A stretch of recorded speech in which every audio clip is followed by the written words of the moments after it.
بسم الله الرحمن الرحيم سبحان الذي أسرى بعبده ليلا من المسجد الحرام إلى المسجد الأقصى الذي باركنا حوله لنريه من آياتنا إنه هو السميع البصير وآتينا موسى الكتاب وجعلناه هدى لبني إسرائيل ألا تتخذوا من دوني وكيلا ذرية من حملنا مع نوح إنه كان عبدا شكورا وقضينا إلى بني إسرائيل في الكتاب لتفسدن في الأرض مرتين ولتعلن علوا كبيرا فإذا جاء وعد أولاهما بعثنا عليكم عبادا لنا أولي بأس شديد فجاسوا خلال الديار وكان وعدا مفعولا ثم رددنا لكم الكرة عليهم وأمددناكم بأموال وبنين وجعلناكم أكثر نفيرا إن أحسنتم أحسنتم لأنفسكم وإن أسأتم فلها فإذا جاء وعد الآخرة ليسوءوا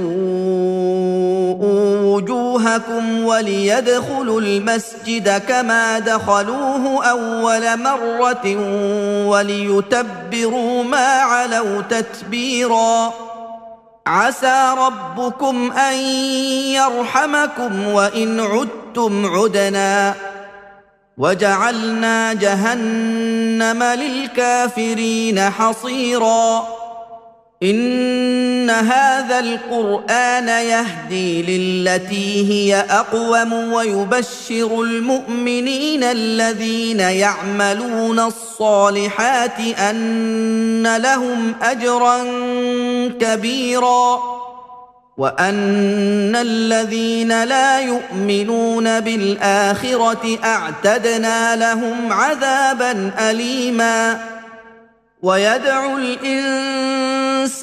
بالشر دعاءه بالخير وكان الإنسان عجولا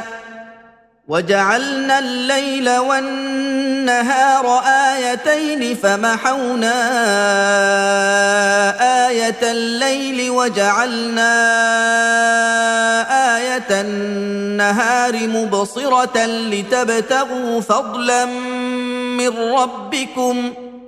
لتبتغوا فضلا من ربكم ولتعلموا عدد السنين والحساب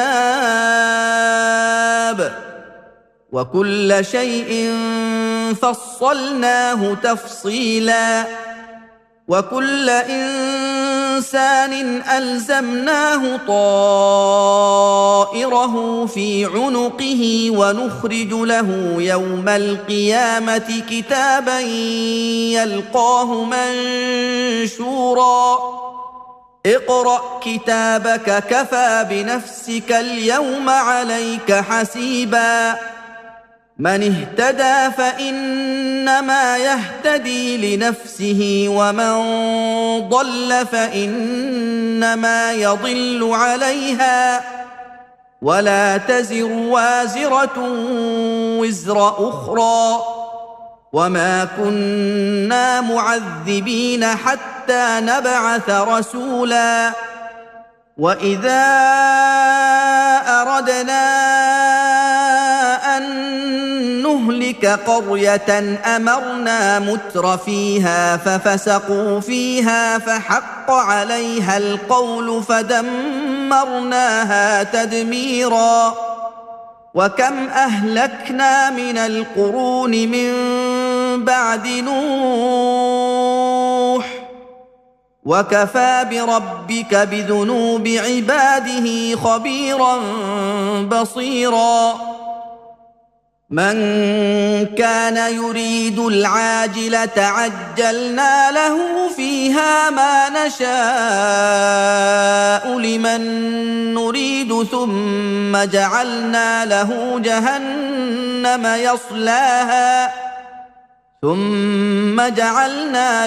جهنم يصلاها مذموما مدحورا ومن أراد الآخرة وسعى لها سعيها وهو مؤمن فأولئك كان سعيهم مشكورا كلا نمد هؤلاء وهؤلاء من عطاء ربك وما كان عطاء ربك محظورا انظر كيف فضلنا بعضهم على بعض وللآخرة أكبر درجات وأكبر تفضيلا لا تجعل مع الله إلها آخر فتقعد مذموما مخذولا وقضى ربك ألا تعبدوا إلا إياه وبالوالدين إحسانا إما يبلغن عندك الكبر أحدهما أو كلاهما فلا تقل لهما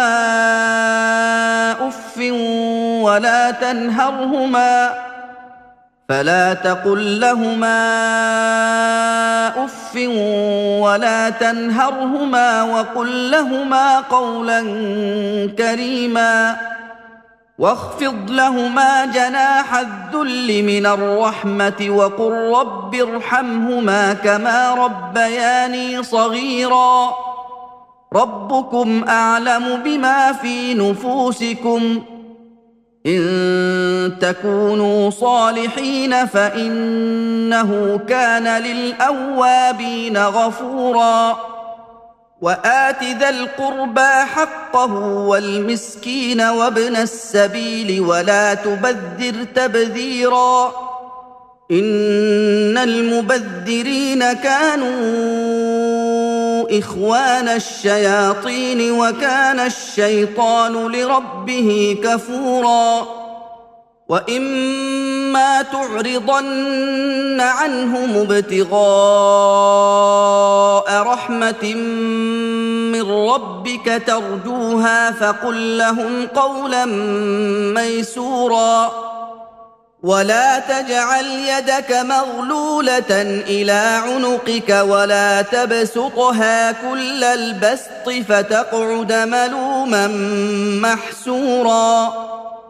إن ربك يبسط الرزق لمن يشاء ويقدر إنه كان بعباده خبيرا بصيرا ولا تقتلوا أولادكم خشية إملاق نحن نرزقهم وإياكم إن قتلهم كان خطأ كبيرا ولا تقربوا الزنا إنه كان فاحشة وساء سبيلا ولا تقتلوا النفس التي حرم الله إلا بالحق ومن قتل مظلوما فقد جعلنا لوليه سلطانا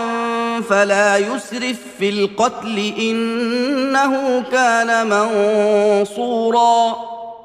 ولا تقربوا مال اليتيم إلا بالتي هي أحسن حتى يبلغ أشده وأوفوا بالعهد إن العهد كان مسؤولا وأوفوا الكيل إذا كلتم وزنوا بالقسطاس المستقيم ذلك خير وأحسن تأويلا ولا تقف ما ليس لك به علم إن السمع والبصر والفؤاد كل أولئك كان عنه مسؤولا ولا تمش في الأرض مرحا إنك لن تخرق الأرض ولن تبلغ الجبال طولا كل ذلك كان سيئه عند ربك مكروها ذلك مما أوحى إليك ربك من الحكمة ولا تجعل مع الله إلها آخر فتلقى في جهنم ملوما مدحورا أفأصفاكم ربكم بالبنين واتخذ من الملائكة إناثا إنكم لتقولون قولا عظيما ولقد صرفنا في هذا القرآن ليذكروا وما يزيدهم إلا نفورا قل لو كان معه آلهة كما يقولون إذا لابتغوا إلى ذي العرش سبيلا سبحانه وتعالى عما يقولون علوا كبيرا تسبح له السماوات السبع والأرض ومن فيهن وإن من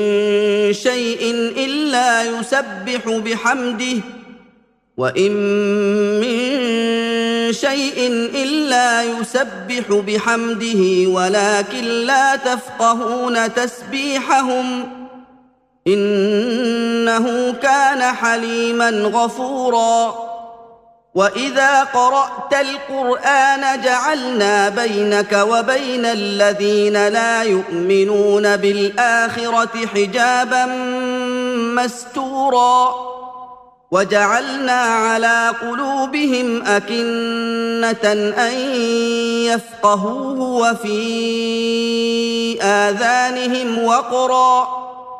وإذا ذكرت ربك في القرآن وحده ولوا على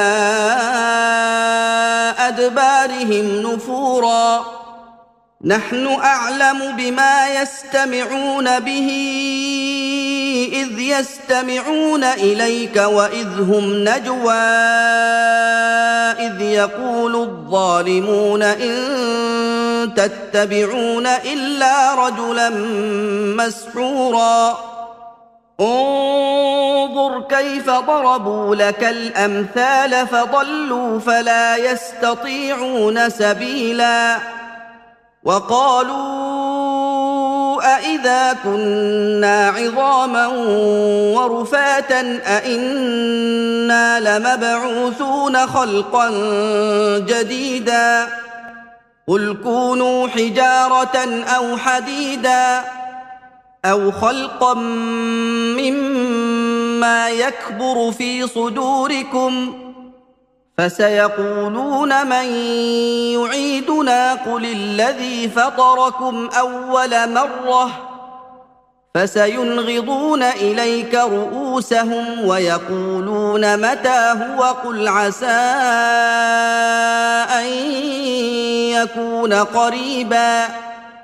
يوم يدعوكم فتستجيبون بحمده وتظنون إن لبثتم إلا قليلا وقل لعبادي يقولوا التي هي أحسن إن الشيطان ينزغ بينهم إن الشيطان كان للإنسان عدوا مبينا ربكم أعلم بكم إن يشأ يرحمكم أو إن يشأ يعذبكم وما أرسلناك عليهم وكيلا وربك أعلم بمن في السماوات والأرض ولقد فضلنا بعض النبيين على بعض وآتينا داود زبورا قل ادعوا الذين زعمتم من دونه فلا يملكون كشف الضر عنكم ولا تحويلا أولئك الذين يدعون يبتغون إلى ربهم الوسيلة أيهم أقرب ويرجون رحمته ويخافون عذابه إن عذاب ربك كان محذورا وإن من قرية إلا نحن مهلكوها قبل يوم القيامة أو معذبوها عذابا شديدا كان ذلك في الكتاب مسطورا وما منعنا أن نرسل بالآيات إلا أن كذب بها الأولون وآتينا ثمود الناقة مبصرة فظلموا بها وما نرسل بالآيات إلا تخويفا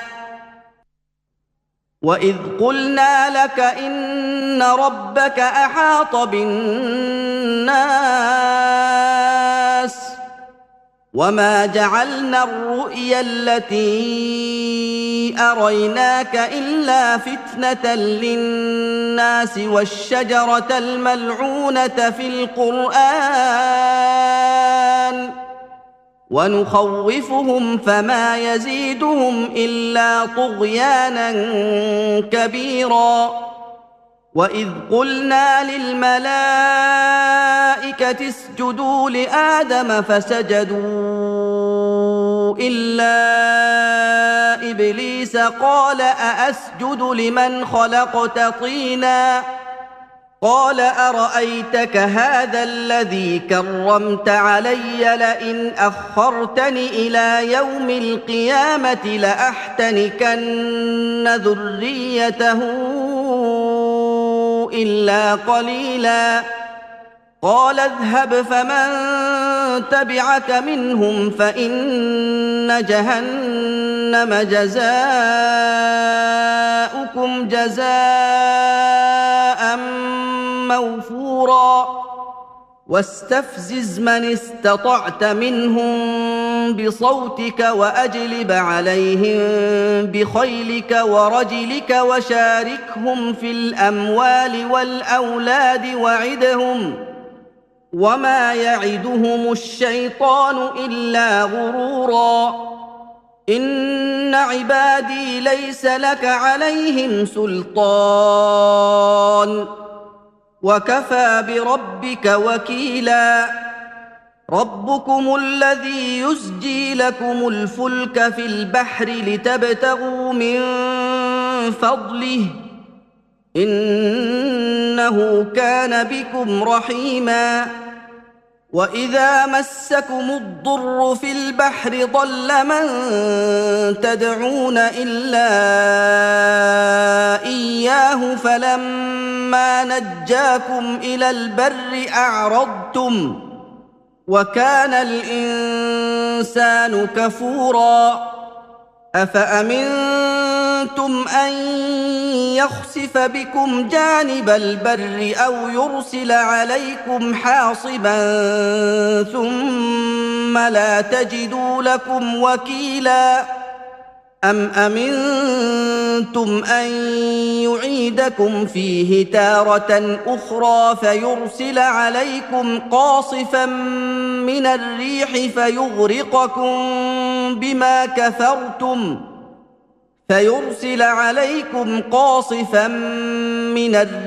فيغرقكم بما كفرتم ثم لا تجدوا لكم علينا به تبيعا ولقد كرمنا بني آدم وحملناهم في البر والبحر ورزقناهم من الطيبات وفضلناهم على كثير ممن خلقنا تفضيلا يوم ندعو كل أناس بإمامهم فمن أوتي كتابه بيمينه فأولئك يقرؤون كتابهم ولا يظلمون فتيلا ومن كان في هذه أعمى فهو في الآخرة أعمى وأضل سبيلا وإن كادوا ليفتنونك عن الذي أوحينا إليك لتفتري علينا غيره وإذا لاتخذوك خليلا ولولا أن ثبتناك لقد كدت تركن إليهم شيئا قليلا إذا لأذقناك ضعف الحياة وضعف الممات ثم لا تجد لك علينا نصيرا وإن كادوا ليستفزونك من الأرض ليخرجوك منها وإذا لا يلبثون خلافك إلا قليلا سنة من قد أرسلنا قبلك من رسلنا ولا تجد لسنتنا تحويلا أقم الصلاة لدلوك الشمس إلى غسق الليل وقرآن الفجر إن قرآن الفجر كان مشهودا ومن الليل فتهجد به نافلة لك عسى أن يبعثك ربك مقاما محمودا وقل رب أدخلني مدخل صدق وأخرجني مخرج صدق واجعل لي من لدنك سلطانا نصيرا وقل جاء الحق وزهق الباطل إن الباطل كان زهوقا وننزل من القرآن ما هو شفاء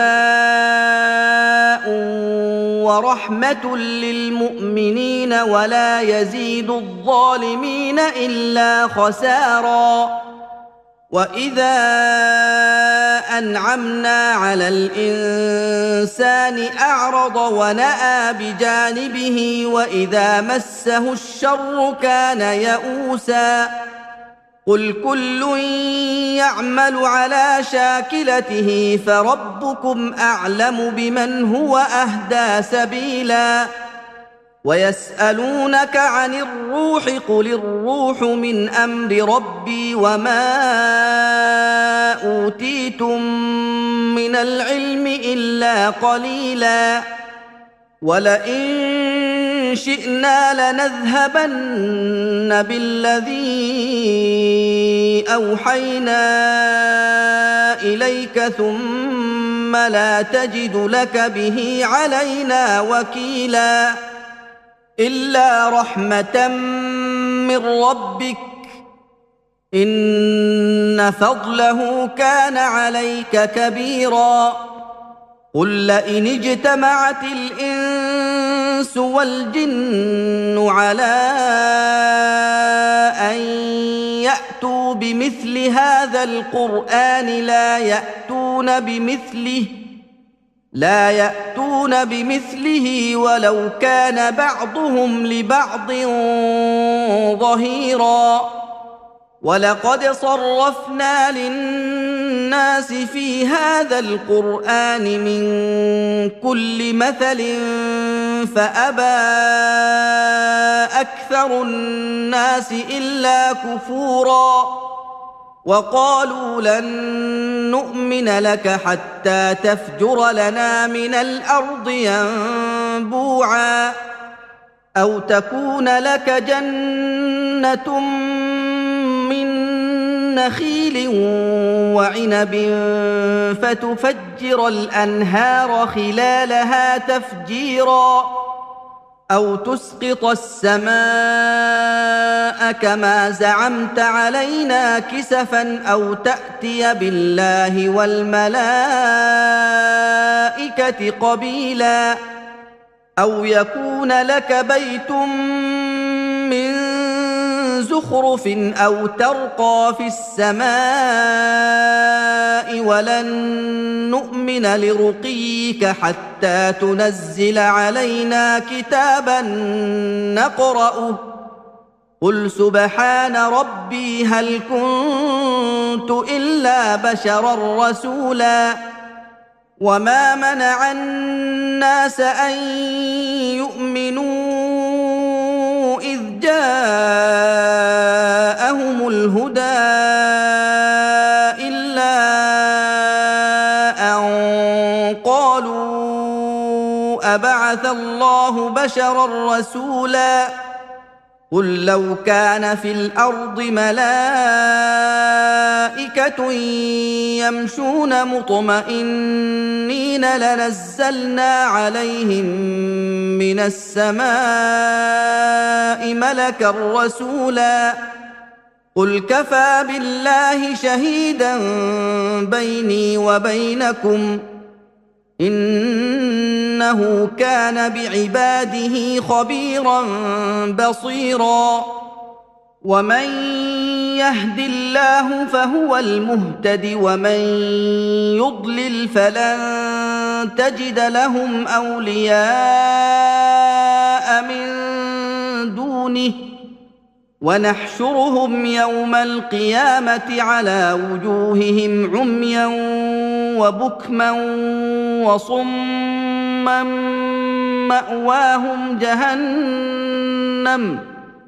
مأواهم جهنم كلما خبت زدناهم سعيرا ذلك جزاؤهم بأنهم كفروا بآياتنا وقالوا أإذا كنا عظاما ورفاتا أإنا لمبعوثون خلقا جديدا أولم يروا أن الله الذي خلق السماوات والأرض قادر على أن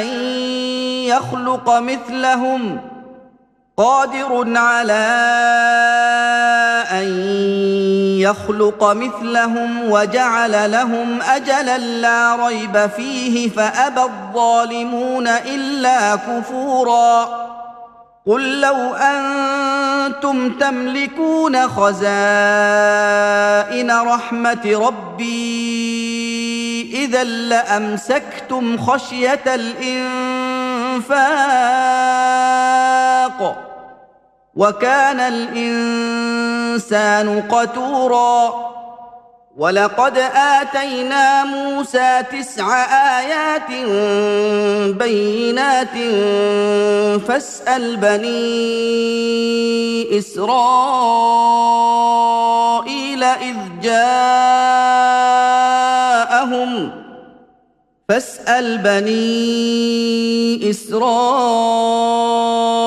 إذ جاءهم فقال له فرعون إني لأظنك يا موسى مسحورا قال لقد علمت ما أنزل هؤلاء إلا رب السماوات والأرض بصائر وإني لأظنك يا فرعون مثبورا فأراد أن يستفزهم من الأرض فأغرقناه ومن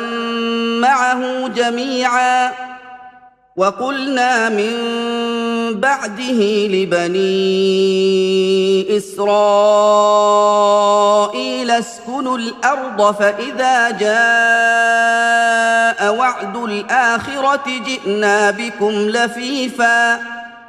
وبالحق أنزلناه وبالحق نزل وما أرسلناك إلا مبشرا ونذيرا وقرآنا فرقناه لتقرأه على الناس على مكث ونزلناه تنزيلا قل آمنوا به أو لا تؤمنوا إن الذين أوتوا العلم من قبله إذا يتلى عليهم يخرون للأذقان سجدا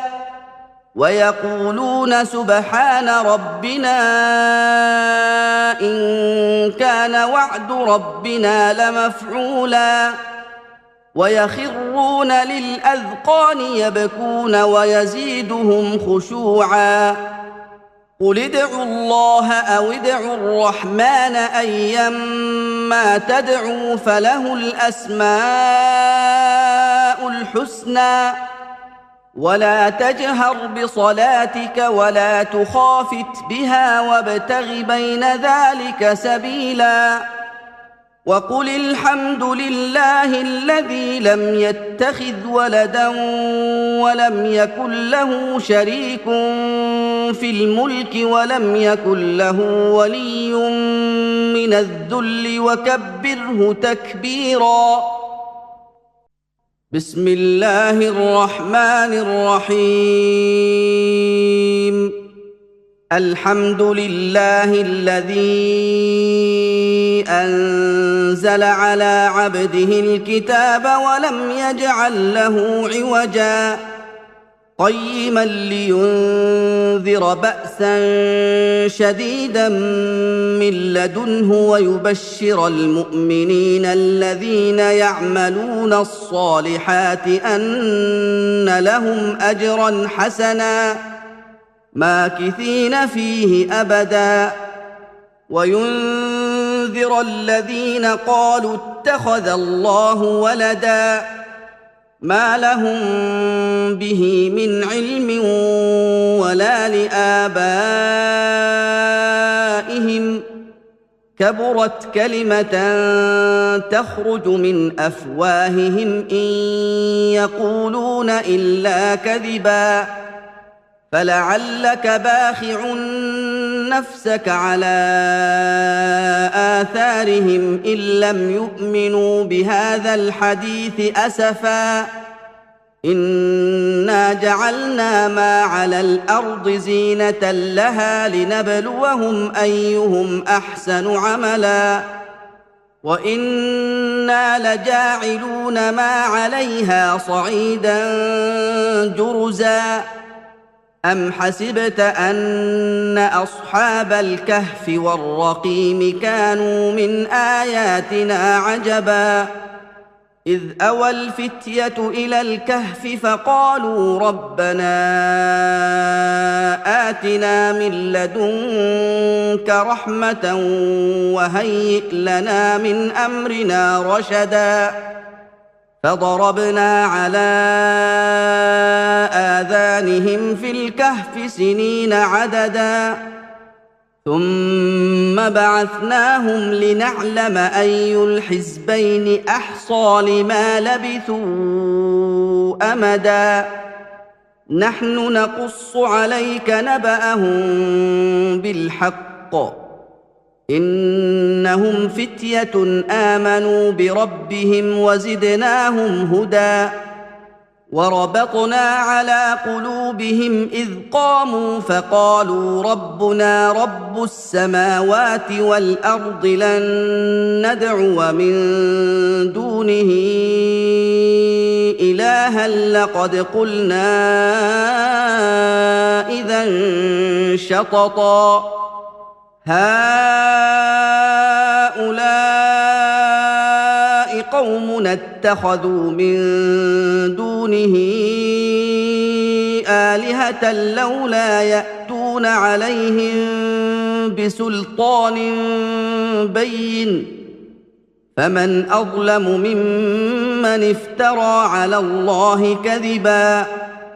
وإذ اعتزلتموهم وما يعبدون إلا الله فأووا إلى الكهف ينشر لكم ربكم من رحمته فأووا إلى الكهف ينشر لكم ربكم من رحمته ويهيئ لكم من أمركم مرفقا وترى الشمس إذا طلعت تزاور عن كهفهم ذات اليمين وإذا غربت تقرضهم ذات الشمال وهم في فجوة منه ذلك من آيات الله من يهد الله فهو المهتد ومن يضلل فلن تجد له وليا مرشدا وتحسبهم أيقاظا وهم رقود ونقلبهم ذات اليمين وذات الشمال وكلبهم باسط ذراعيه بالوصيد لو اطلعت عليهم لوليت منهم فرارا ولملئت منهم رعبا وكذلك بعثناهم ليتساءلوا بينهم قال قائل منهم كم لبثتم قالوا لبثنا يوما أو بعض يوم قالوا ربكم أعلم بما لبثتم فابعثوا أحدكم بورقكم هذه إلى المدينة فلينظر أيها أزكى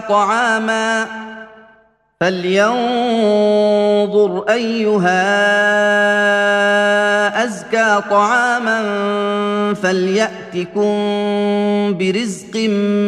منه وليتلطف ولا يشعرن بكم أحدا إنهم إن يظهروا عليكم يرجموكم أو يعيدوكم في ملتهم ولن تفلحوا إذن أبدا وكذلك أعثرنا عليهم ليعلموا أن وعد الله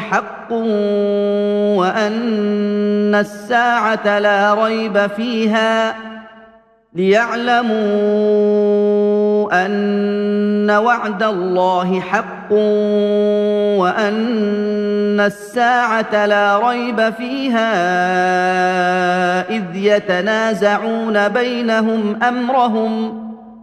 إذ يتنازعون بينهم أمرهم فقالوا بنوا عليهم بنيانا ربهم أعلم بهم قال الذين غلبوا على أمرهم لنتخذن عليهم مسجدا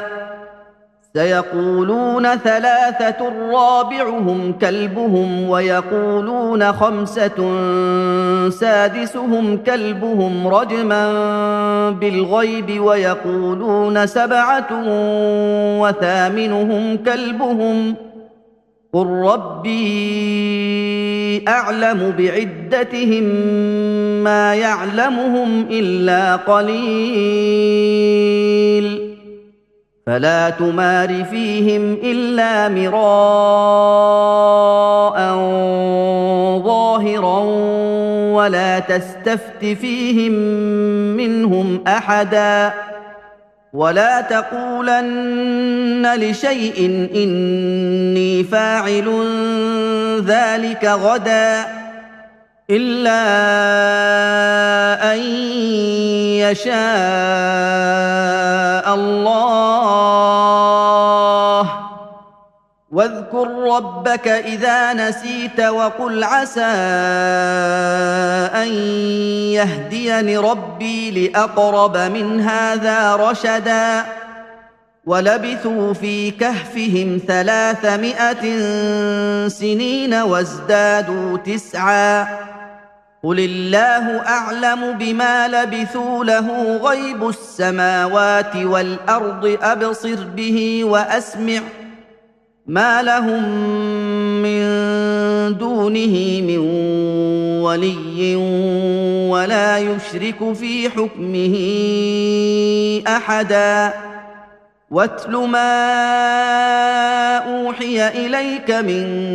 كتاب ربك لا مبدل لكلماته ولن تجد من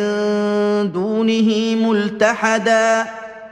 واصبر نفسك مع الذين يدعون ربهم بالغداة والعشي يريدون وجهه ولا تعد عيناك عنهم تريد زينة الحياة الدنيا ولا تطع من أغفلنا قلبه عن ذكرنا واتبع هواه وكان أمره فرطا وقل الحق من ربكم فمن شاء فليؤمن ومن شاء فليكفر إنا أعتدنا للظالمين نارا أحاط بهم سرادقها وإن يستغيثوا يغاثوا بماء كالمهل يشوي الوجوه بئس الشراب وساءت مرتفقا إن الذين آمنوا وعملوا الصالحات إنا لا نضيع أجر من أحسن عملا أولئك لهم جنات عدن تجري من تحتهم الأنهار يحلون فيها من أساور من ذهب ويلبسون ثيابا خضرا من سندس واستبرق متكئين فيها على الأرائك نعم الثواب وحسنت مرتفقا واضرب لهم مثل الرجلين جعلنا لأحدهما جنتين من أعناب وحففناهما بنخل وجعلنا بينهما زرعا كلتا الجنتين آتت أكلها ولم تظلم منه شيئا وفجرنا خلالهما نهرا وكان له ثمر فقال لصاحبه وهو يحاوره أنا أكثر منك مالا وأعز نفرا ودخل جنته وهو ظالم لنفسه قال ما أظن أن تبيد هذه أبدا وما أظن الساعة قائمة ولئن رددت إلى ربي لأجدن خيرا منها منقلبا قال له صاحبه وهو يحاوره أكفرت بالذي خلقك من تراب ثم من نطفة أكفرت بالذي خلقك من تراب ثم من نطفة ثم سواك رجلا لكن هو الله ربي ولا أشرك بربي أحدا ولولا إذ دخلت جنتك قلت ما شاء الله لا قوة إلا بالله إن ترني أنا أقل منك مالا وولدا فعسى ربي أن يؤتيني خيرا من جنتك ويرسل عليها حسبانا من السماء فتصبح صعيدا زلقا أو يصبح ماؤها غورا فلن تستطيع له طلبا وأحيط بثمره فأصبح يقلب كفيه على ما أنفق فيها وهي خاوية على عروشها ويقول يا ليتني لم أشرك بربي أحدا ولم تكن له فئة ينصرونه من دون الله وما كان منتصرا هنالك الولاية لله الحق هو خير ثوابا وخير عقبا واضرب لهم مثل الحياة الدنيا كماء إن أنزلناه من السماء فاختلط به نبات الأرض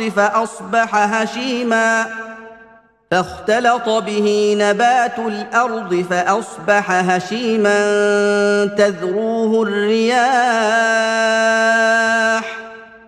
وكان الله على كل شيء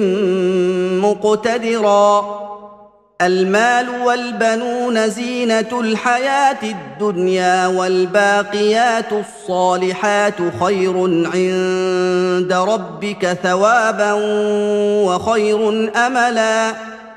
ويوم نسير الجبال وترى الأرض بارزة وحشرناهم فلم نغادر منهم أحدا وعرضوا على ربك صفا لقد جئتمونا كما خلقناكم أول مرة بل زعمتم أن لن نجعل لكم موعدا ووضع الكتاب فترى المجرمين مشفقين مما فيه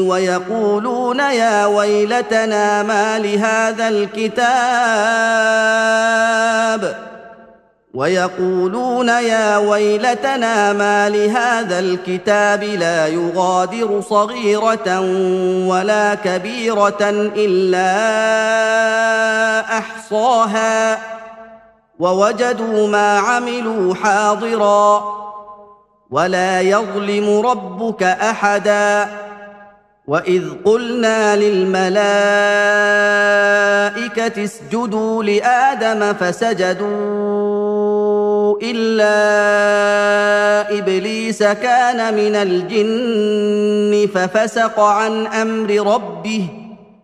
أفتتخذونه وذريته أولياء من دوني وهم لكم عدو بئس للظالمين بدلا ما أشهدتهم خلق السماوات والأرض ولا خلق أنفسهم وما كنت متخذ المضلين عضدا ويوم يقول نادوا شركائي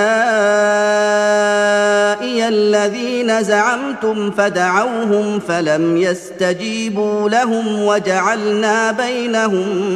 موبقا ورأى المجرمون النار فظنوا أنهم مواقعوها ولم يجدوا عنها مصرفا ولقد صرفنا في هذا القرآن للناس من كل مثل وكان الإنسان أكثر شيء جدلا وما منع الناس أن يؤمنوا إذ جاءهم الهدى ويستغفروا ربهم إلا أن تأتيهم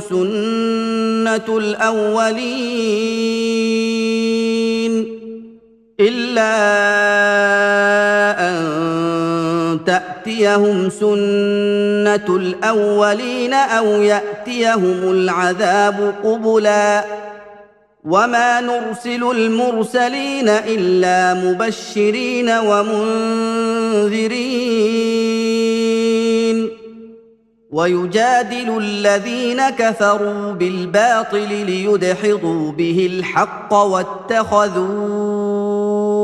آياتي وما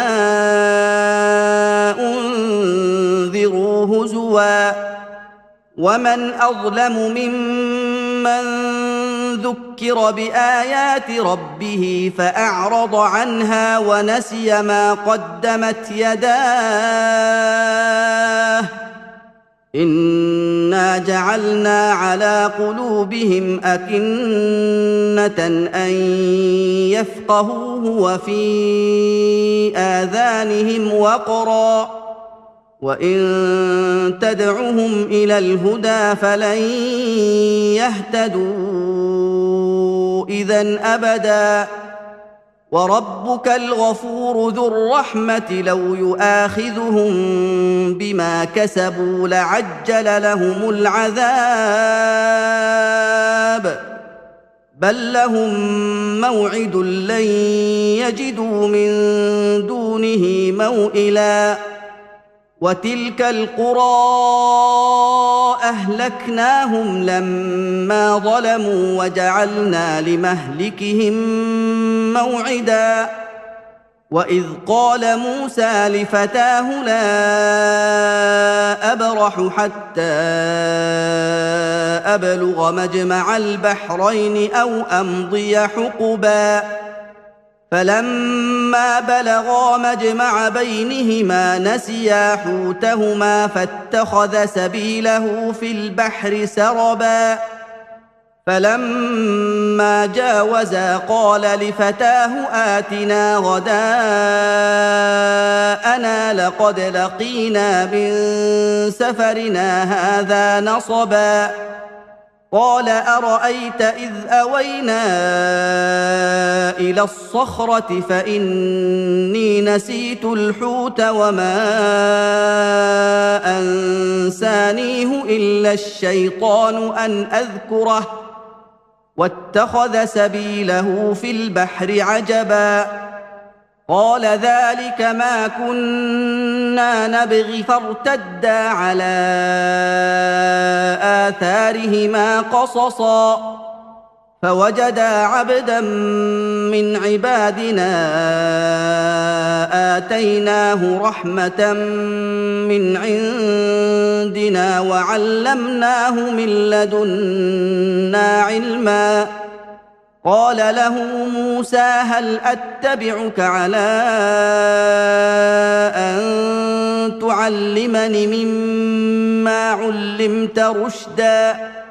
قال إنك لن تستطيع معي صبرا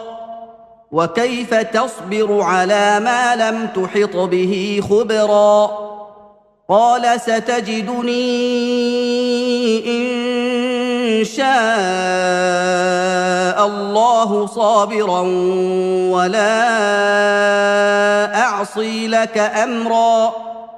قال فإن اتبعتني فلا تسألني عن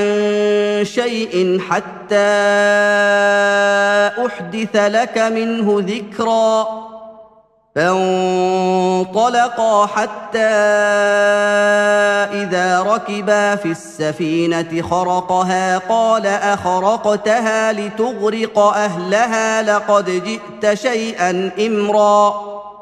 قال ألم أقل إنك لن تستطيع معي صبرا